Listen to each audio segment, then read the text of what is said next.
Perkenalkan, saya Gilbert Tetuko Dilanusam dengan NIM belakang 006. Di sini saya akan membahas tentang capaian pembelajaran lulusan CPL.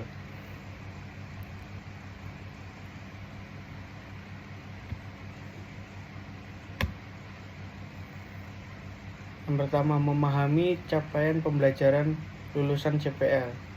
Nah, apa itu CPL? CPL adalah standar kompetensi yang harus dicapai oleh setiap lulusan. Program studi ini mencakup pengetahuan, keterampilan, dan sikap yang diharapkan setelah menyelesaikan pendidikan. CPL ini berfungsi sebagai panduan utama dalam perancangan kurikulum. Apa tujuan CPL? CPL tujuan utamanya adalah memastikan bahwa lulusan memiliki kualifikasi relevan dengan kebutuhan dunia kerja dan mampu berkontribusi secara positif. CPL juga menjamin keseragam standar kualitas pendidikan di berbagai institusi. CPL umumnya terdiri dari 3 ranah utama: kognitif, pengetahuan, psikomotorik, maksudnya keterampilan, dan efektif, sikap. Keterpaduan ketiga ranah ini penting untuk menghasilkan lulusan yang holistik dan siap kerja. Pentingnya CPL dalam pendidikan tinggi. CPL memegang peran sentral dan menjembatani kesenjangan antara dunia akademik dan industri. Dengan adanya CPL, institusi pendidikan dapat lebih fokus dalam mengembangkan kurikulum yang relevan, sehingga lulusan tidak hanya memiliki pengetahuan teoritis tapi juga keterampilan praktis yang dibutuhkan pasar kerja. Yang pertama, relevansi kurikulum. CPL memastikan kurikulum selalu mutakhir dan sesuai dengan tuntutan industri serta perkembangan ilmu pengetahuan dan teknologi. Yang kedua, kualitas lulusan. CPL menjamin bahwa setiap lulusan memenuhi standar kompetensi minimal yang diterapkan, meningkatkan daya saing mereka di pasar global. Yang ketiga, akuntabilitas institusi. CPL menjadi alat ukur efektivitas program studi dan akuntabilitas institusi dalam menghasilkan lulusan berkualitas. Proses penyusunan dan pengembangan CPL. Yang pertama, analisis kebutuhan. Analisis kebutuhan melibatkan survei pasar kerja, masukan dari alumni, penggunaan lulusan, dan pakar industri untuk mengidentifikasi kompetensi yang dibutuhkan. Yang kedua, perumusan CPL.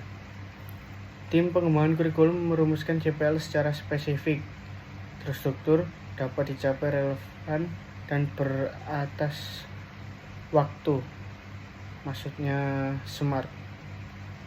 Validasi eksternal. Yang ketiga, melibatkan asesmen oleh pihak eksternal seperti asosiasi profesi atau bidang akademikitas untuk memastikan relevansi dan kualitas CPL. Revisi berkelanjutan. CPL ditinjau dan direvisi secara berkala untuk menjaga relevansinya dengan perkembangan ilmu pengetahuan dan kebutuhan industri.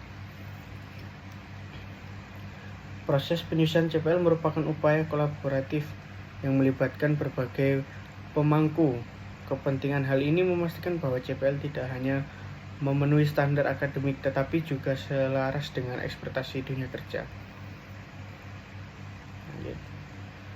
Implementasi CPL dalam proses pembelajaran.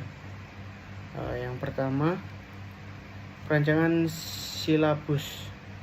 Setiap mata kuliah harus berkontribusi pada pencapaian CPL tertentu. Indikator pencapaian CPL harus jelas dalam setiap silabus. Metode pengajaran. Penggunaan metode pengajaran yang berpusat pada mahasiswa seperti pembelajaran berbasis proyek atau studi kasus sangat dianjurkan untuk mencapai CPL. Yang ketiga ada asesmen dan evaluasi. Asesmen harus dirancang untuk untuk secara langsung mengukur pencapaian CPL menggunakan berbagai teknik penilaian yang holistik. Pengembangan dosen. Dosen perlu dilatih untuk memahami dan mengimplementasikan CPL dalam praktik pengajaran mereka, termasuk dalam perancangan tugas dan ujian. Dampak CPL terhadap kualitas lulusan. Penerapan CPL yang sangat efektif memiliki dampak signifikan terhadap peningkatan kualitas lulusan. Lulusan tidak hanya memiliki gelar, tetapi juga kompetensi yang terbukti. Contohnya ini 90% peningkatan daya saing, pengembangan diri sendiri 85%, dan kontribusi industri 75%. Data ini menunjukkan bahwa institusi yang secara konsisten menerapkan dan mengevaluasi CPL memiliki target penyerapan lulusan yang lebih tinggi di dunia kerja. Lanjut. Tentang tantangan dan solusi dalam implementasi CPL. Meskipun penting, implementasi CPL tidak lepas dari tantangan. Namun dengan strategi yang tepat, tantangan tersebut dapat diatasi. Yang pertama, tantangan utama kurangnya pemahaman CPL di kalangan dosen. Yang kedua, sulitnya mengukur CPL secara objektif dan komprehensif. Perubahan secara cepat di dunia kerja. Keterbatasan sumber daya untuk pengembangan dan pelatihan.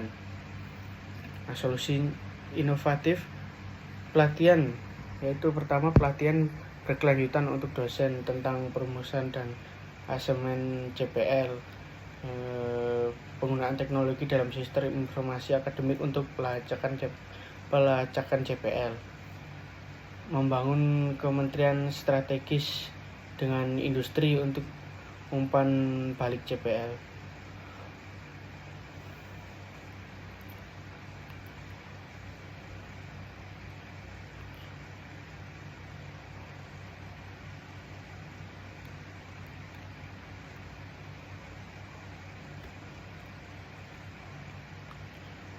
Kesimpulannya adalah capaian pembelajaran lulusan CPL adalah fondasi penting dalam membentuk lulusan yang kompeten dan relevan di era modern.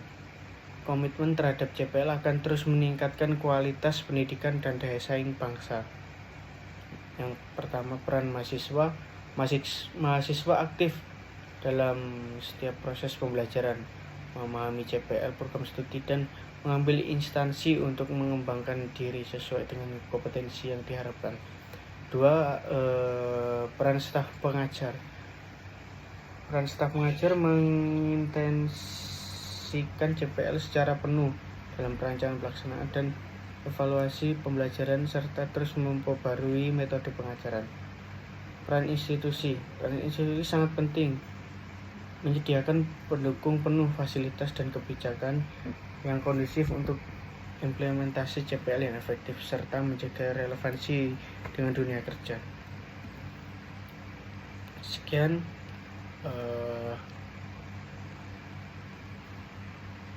presentasi dari saya. Terima kasih. Assalamualaikum warahmatullahi wabarakatuh.